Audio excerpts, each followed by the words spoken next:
There is a saying, when the Irish leave Ireland they stop being Irish, only more so, which might seem an odd place to start a talk about English devolution, but to my mind it is a useful starting place. In 1914, after 40 years of political battles that split the Tories and the Liberals, Ireland was granted Home Rule, or it would have been granted Home Rule had not the Germans marched into Belgium. After the Battle of the Biscuit Factory, the British tardiness in shooting the insurgents, the First World War, and the Irish Civil War, Ireland was divided into North and South, though no one quite knows how. I recommend the podcast by Professor Michael Laffin, link below, who details the crucial meeting with Lloyd George and the Irish delegates, and the period as a whole.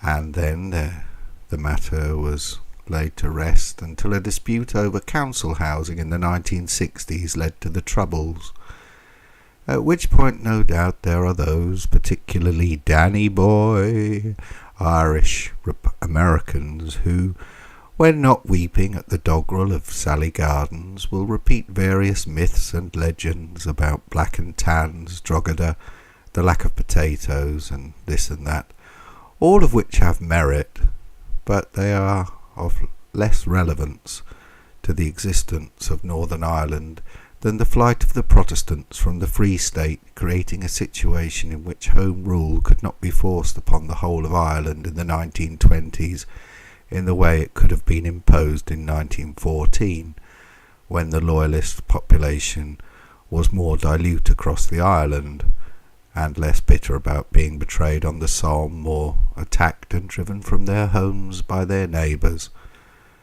And similar patterns can be observed with regard to Wales and Scotland in the current devolution arrangements.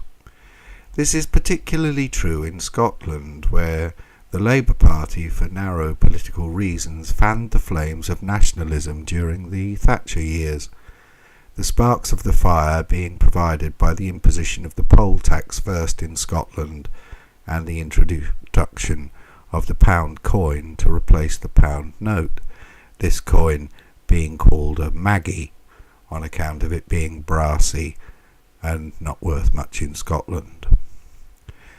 The principal argument in the 1980s and 90s in Scotland, Wales and the north of England was that it was inequitable for regions with strong Labour representation to be governed by perpetual Tory governments. This feeling was exacerbated by deindustrialism as a result of Mrs. Thatcher's monetarist policies, and to some extent the arrangements and quotas which accompanied membership of the EEC. Today the common view is that all the wealth is centred in the southeast of England, particularly in London, yet it is not that long ago that London was the third largest generator of regional tax income, the largest being the northeast, principally due to ICI.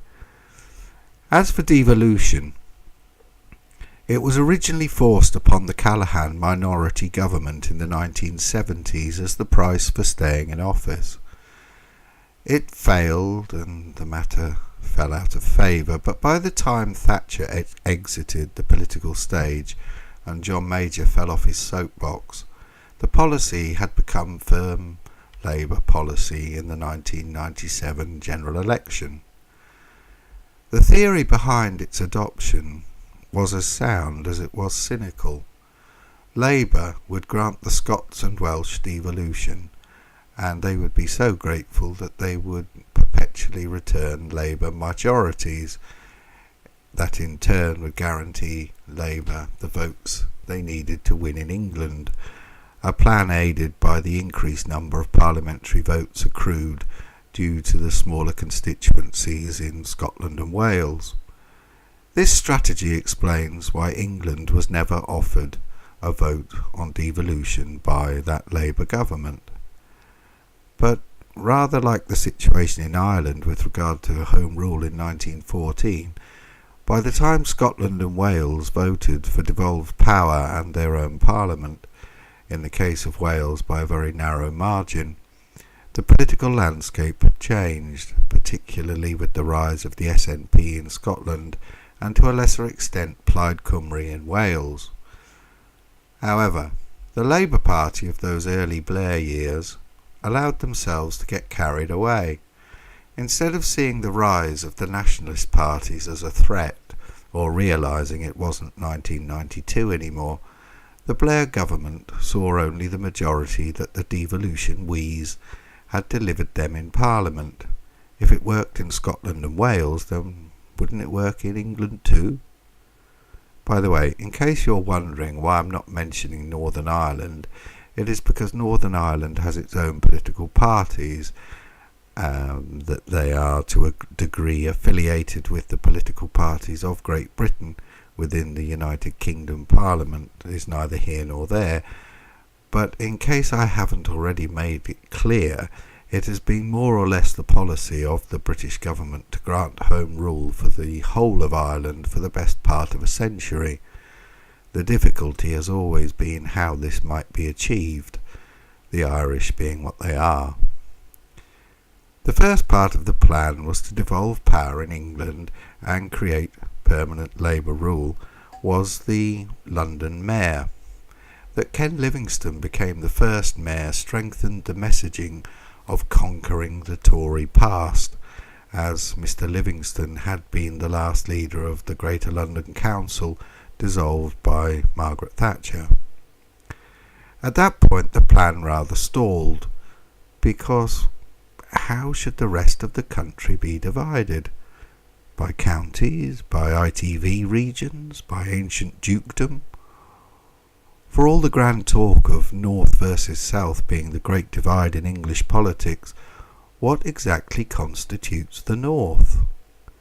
And to make matters worse, under the 1974 reforms to the local government, many of the natural and historical regions of England had been broken up. Middlesbrough stopped being part of Yorkshire and became Cleveland, and in turn, for administrative reasons, became part of a region more focused towards Newcastle. Manchester became the administrative centre for a number of mill towns, and all of them stopped being effectively part of Lancashire. One shouldn't assume that these changes automatically favoured Labour. However, one should keep in mind that the basis of the post-97 plan was the Labour scheme for permanent Labour government. If you think this too cynical a view, then consider why it is that Labour was so keen on devolution, but why did they not apply to England the logic of the West Lothian question and stop Scots, Welsh and Irish MPs voting on matters that were purely English, i.e. matters such as health and education, matters which in Scotland and Wales had been devolved? In case you're still wondering, the answer is that the Blair government wouldn't have got a single piece of legislation relating solely to England through the House, because of English Tory MPs and Labour rebels that would have blocked them. Thus English voters got university tuition fees, higher prescription charges, public-private partnership agreements with the NHS, the complete collapse of NHS dental services and many other wonderful policies, all voted for by Scots, Welsh and Irish MPs. And something else that should be considered before we move on from this historical overview. The population of Scotland is about 5.2 million. The population of Wales is about 3 million. The population of Northern Ireland is about 1.8 million. And the population of England is about 53 million.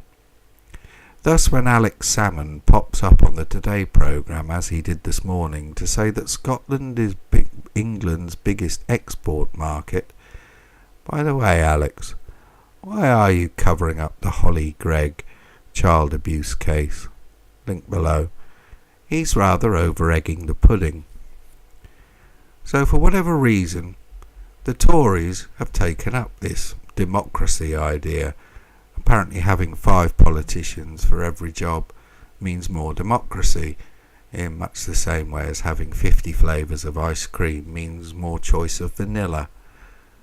Not that these extra politicians have to be different people. Oh no. At one stage, the Lib Dems had Lord Steele voting in the House of Lords and the Scottish Parliament and lecturing the English on why this was such a great idea. And there are other examples.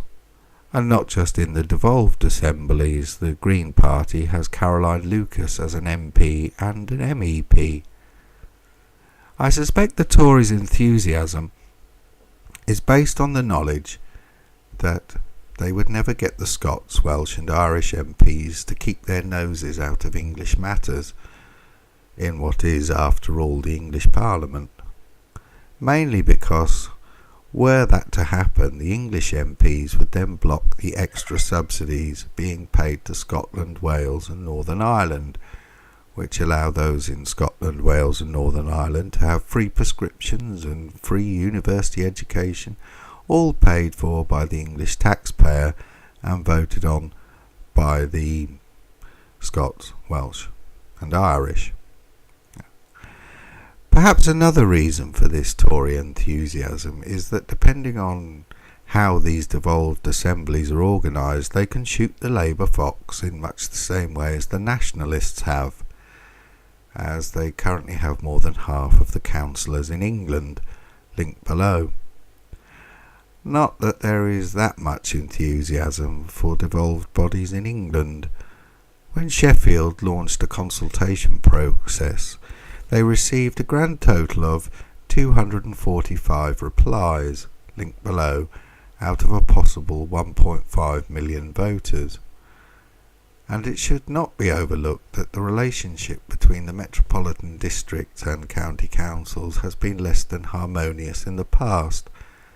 But rather than detail the ways in which these various councils have shafted each other, I suggest we have a look at the proposed powers and responsibility that Yorkshire wishes to devolve unto itself, linked below.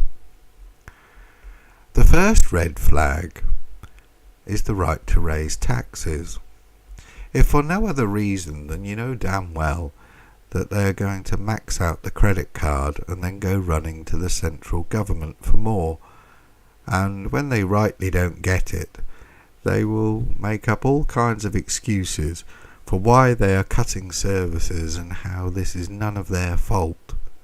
They do it now, so it doesn't take a genius to know that they're going to be doing it in the future. Then there is law and home affairs. What could possibly go wrong with devolved bodies setting their own laws? But the item that caught my eye is the last one.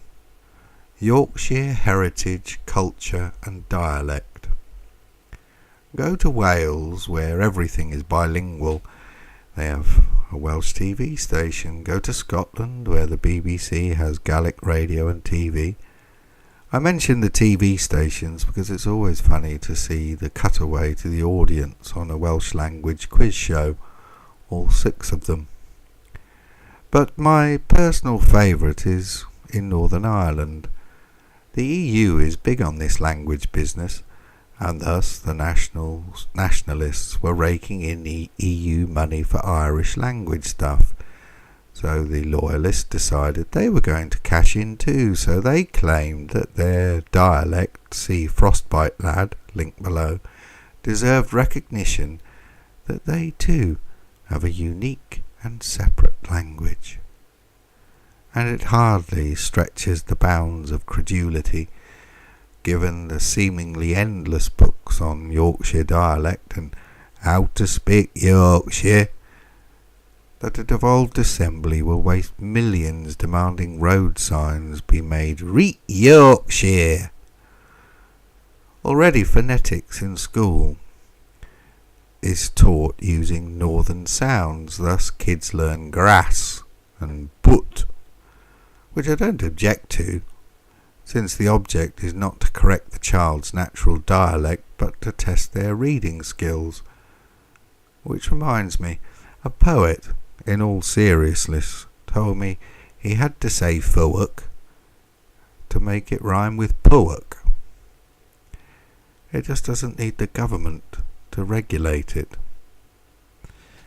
My point is that at least in the good old days when corrupt politicians directly bribed people, we ended up with white elephants like the Humber Bridge, actual tangible things that needed painting once a year. This devolution craze creates nothing more than pretendy parliaments and more potential for scandal, like the Northern Ireland renewable energy crisis, link below, or Nicola Sturgeon covering up the Holly Grigg child abuse, link below.